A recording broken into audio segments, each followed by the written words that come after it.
로마서는 16장으로 되어 있습니다. 로마서는 바울이 로마인들에게 편지 형태로 쓴 말씀입니다. 로마서의 주요 내용은 올바른 삶을 강조하는 의에 관한 내용입니다. 죄를 고백하고 죄를 통해서 또한 구원의 말씀을 받고 또한 새로운 생명으로 태어난 사람이 의를 가지고 삶을 살아가라고 하는 내용의 메시지입니다. 성령님의 인도하심을 받은 바울은 로마에 살고 있는 모든 사람들은 죄로 가득하다고 정죄하고 있습니다. 로마의 삶을 살아가고 로마에서 시민권을 받은 사도 바울은 그 속에서 회개하고 새로운 삶을 살아가고 새로운 생명을 받은 사도 바울은 로마인들에게 정죄하면서 그들을 하나님 앞에로 주께로 돌아오라고 하는 그 내용이 바로 로마서의 편지 내용입니다. 그래서 로마서는 로마에 있는 사람에게 전할 바울의 복음입니다. 로마인들이 올바른 삶을 살아가는 것이 바울의 간절한 소망입니다. 로마인들이 변화하고 변화되는 것이 사도 바울의 편지라고 하는 것입니다. 로마서 12장은 예수님을 믿고 구원받은 백성이 세상에서 어떻게 삶을 살아야 할 것인지에 대해 말씀하고 있습니다. 그리고 읽은 본문 12장 1절에서 5절은 세상의 삶을 따르지 않고 하나님께 어떤 사람이 몸을 들여 예배하는가를 말씀하고 있습니다. 하나님께 예배드리는 자가 어떤 자세로, 하나님의 사람은 어떠한 모습으로 주님께 드려지며 주님께 드려진 몸을 어떻게 사용하며 어떻게 세상의 삶을 살아가면서 그가 주님께 매여 있고 주님은 그를 인도하시는 놀라운 말씀이 12장 1절에서 5절 말씀입니다. 1절에 너희 몸을 하나님이 기뻐하시는 거룩한 산 제물로 드리라. 그리스도를 영접하고 구원을 받은 성도라면 온 몸으로 거룩한 삶으로 하나님을 찬양하고 하나님께 예배하라고 하는 말씀을 강조하고 있습니다. 2절에 이 세대를 본받지 말고 그리고 이 세대를 본받지 말라고 했습니다. 너희 몸을 거룩히 하나님께 산 제사로 드리는 너희 몸이기 때문에 그 몸은 너무도 성결하고 깨끗하기 때문에 이 세대를 본받지 말라고 한 것입니다. 왜 이 세대를 본받지 말라고 사도 바울은 편지를 로마인들에게 썼습니까? 이 세대를 본받지 않는 자가 자신의 몸을 하나님께 드려 거룩한 산 제물로 드릴 수 있기 때문입니다. 깨끗한 사람만이, 깨끗한 몸을 가진 그 사람만이 주님께 온전히 드릴 수 있기 때문입니다.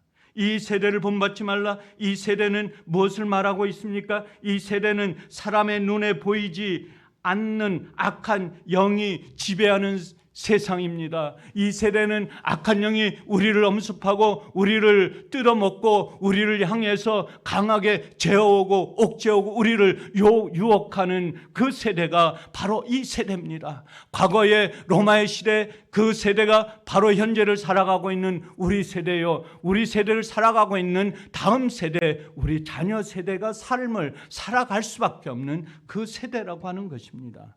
그래서 이 세대는 이 세상의 악한 풍습과 타락한 생활상을 말하고 있습니다. 이 세대는 하나님이 원하지 않는 삶을 살아가고 있기 때문에, 그렇기 때문에 이 세대는 하나님이 원하지 않는 악한 풍습과 타락의 삶을 살아갈 수밖에 없다고 하는 것입니다. 그래서 주님은 우리 성도에게 이 세대를 따르지 말라고 말씀하고 있습니다. 악한 자가 지배하는 이 악한 세대를 본받지 말라고 하는 것입니다. 본받지 말라는 어떻게 하라고 하는 것입니까? 하나님을 따르지 않고 세상 사람들이 살아가는 삶의 방식으로 살아가지 말라고 하는 것입니다. 세상 사람이 삶을 살아가고 있는 그 방식대로 똑같이 삶을 살아간다고 한다면 바로 이 세대를 본받지 않는 삶이 아니라고 하는 것입니다.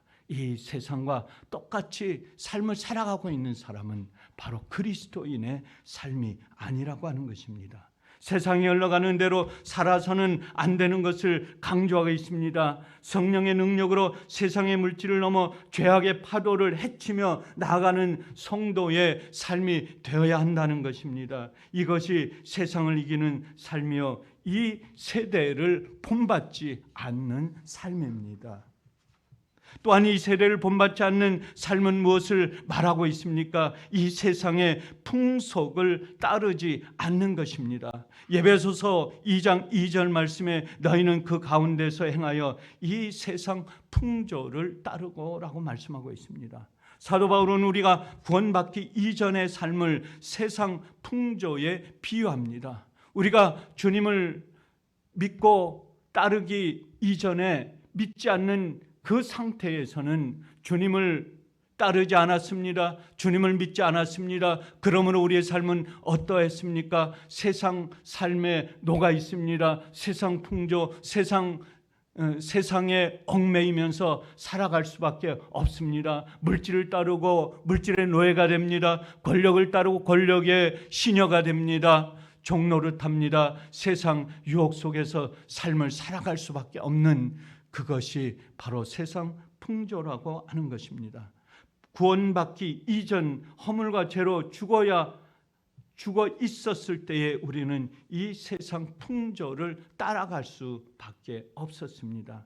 하나님은 이스라엘 백성들을 애굽에서 구원하셨습니다. 레위기 18장 3절에 너희는 너희가 거주하던 애굽 땅의 풍속을 따르지 말라고 말씀하고 있습니다. 왜냐하면 애굽의 풍속은 바로 노예 생활입니다. 그의 허물어져 있는 그 애굽 왕의 풍속 속에서 그 속에 노예가 되면서 그들은 그 속에서 시녀가 되고 노예 생활을 하면서 그의 우상을 섬기면서 하나님을 저버리는 삶이 될 수밖에 없습니다. 그렇기 때문에 그 풍속을 멀리하라고, 풍속을 따르지 말라고 말씀하고 있습니다. 풍속을 따르면 어떻게 된다는 말씀입니까? 예전처럼 노예로 살아갈 수밖에 없는 것을 말씀하고 있습니다. 400년 동안 애굽에서 거주하면서 보아왔던 애굽 땅의 풍속과 장차 들어가게 될 가나안 땅의 족속들의 섬기는 풍속을 따르지 말라고 말씀하고 있습니다. 그 이유는 이방인들이 섬기는 풍속 가운데는 하나님이 계시지 않기 때문입니다. 하나님이 여기시는 것들, 하나님이 원하지 않는 것들로 가득 차 있기 때문입니다.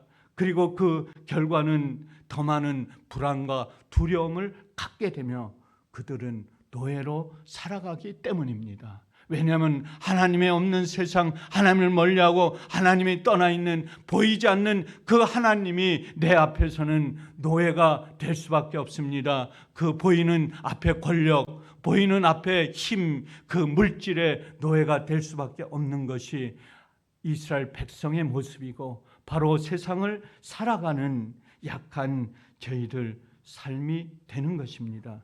그렇다면 우리도 악한 영이 지배하고 있는 이 세상의 악한 풍습과 타락한 생활 방식에 따라서는 안 되는 것을 강조하고 있습니다. 예수를 믿고 하나님의 자녀가 되었음에도 여전히 세상 풍조의 노예가 됩니다. 세상 풍속을 따라갈 수밖에 없는 그 모습이 우리의 삶을 살아가고 있는 것입니다. 그래서 우리는 기도도 하지 않습니다. 말씀을 보지도 않습니다. 하나님과 더불어 삶을 살아갑니다. 주일날 교회가 우리의 전부의 삶이 우리 신앙인의 삶으로 전락해 버린 것입니다.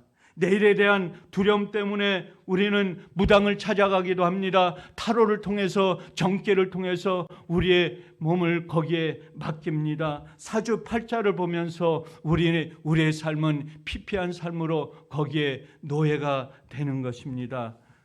그러나 하나님의 사람은 이 세상 풍조, 그것을 넘어서면서 그것을 극복하면서 이겨가는 것입니다. 세상의 사람들은 그렇게 살아도 이제 빛의 자녀로 삶을 살겠다고 하는 우리는 결코 이 세상의 풍속을 따라서 살아서는 안 된다고 하는 것입니다. 그리고 이 세상을 본받지 않는 삶은 어떤 삶을 가리키고 있는 것입니까? 바로 자기 중심적인 삶에서 탈피하는 것입니다. 자기 중심의 삶에서 그리스도의 중심으로, 하나님의 중심으로 삶을 옮겨가는 것을 말하고 있습니다. 이 세대를 본받지 않는 삶은 자기 중심적인 삶을 살지 않는 것입니다. 자기의 몸을 버리고 오로지 온 몸을 주님께 맡기는 삶입니다. 타락한 본성을 가진 우리 인간들은 한결같이 자기 중심적으로 생각할 수밖에 없습니다. 왜냐하면 우리 마음 속에, 우리 심령 속에 사탄이, 어둠이, 악령이 우리를 지배하고 있기 때문입니다. 그래서 틈만 나면 우리를 노립니다. 우리를 유혹합니다. 그렇기 때문에 우리는 말씀으로 무장해야 됩니다.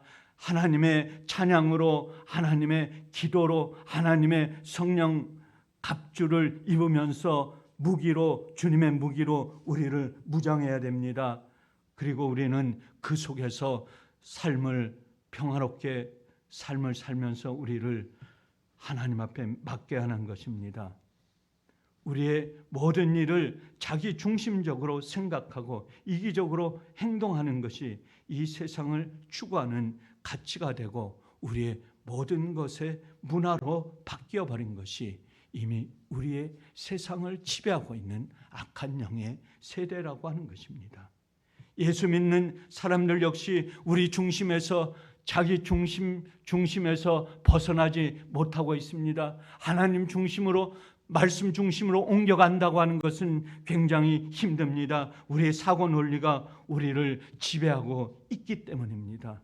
오늘 우리는 예수님 때문에 출세합니다. 예수님 때문에 부자가 되었습니다. 예수님 때문에 축복을 받았습니다. 반대로 우리는 예수님 때문에 희생해야 합니다. 예수님 때문에 손해를 보고 살아야 합니다. 예수님 때문에 고난을 당해야 합니다. 예수님 때문에 섬기는 자로 우리는 살아갈 수 있어야 합니다. 이 새벽에 주님은 우리에게 말씀합니다. 너는 이 세대를 본받지 말라.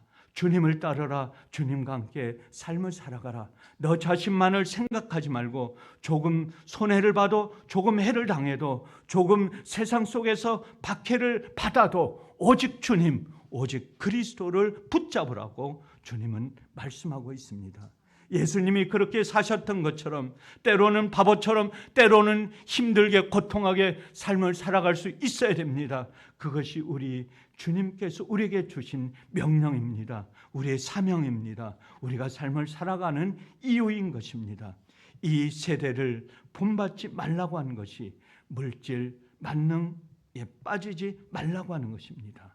이 세대를 본받지 말라고 하는 것이 우리의 세상 속에서 내 자신을 거부하고 내 자신을 부족한 삶으로 몰아넣으며 우리는 주님만을 붙들고 삶을 살아가라고 하는 것이 오늘 말씀 속에서 우리에게 주시는 주님의 명령입니다.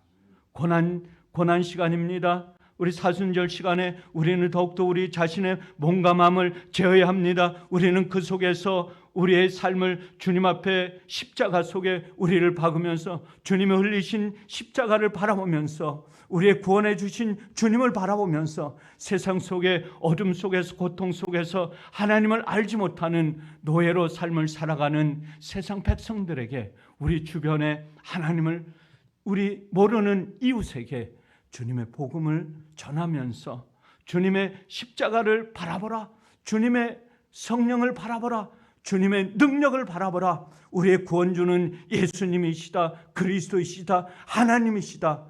그 소리를 외치면서 세상 속에서 오늘도 승리하는 삶으로 살아가시는 예수 사랑교회 온 성도가 되시기를 주의 이름으로 간절히 축원합니다. 감사하신 아버지 하나님, 오늘도 저희를 이 세대를 본받지 말라. 주님을 쫓으라. 주님을 따르라. 주님 말씀만을 붙들고 살아가라. 주님, 오늘도 로마서를 통해서 우리에게 주신 말씀, 이 말씀을 붙들고 오늘 하루도 새벽부터 하루를 삶을 살아가는 예수 사랑교회 온 성도 되기를 간절히 바라며 우리 주 예수 그리스도의 이름으로 간절히 기도드리옵나이다. 아멘. 찬송가 309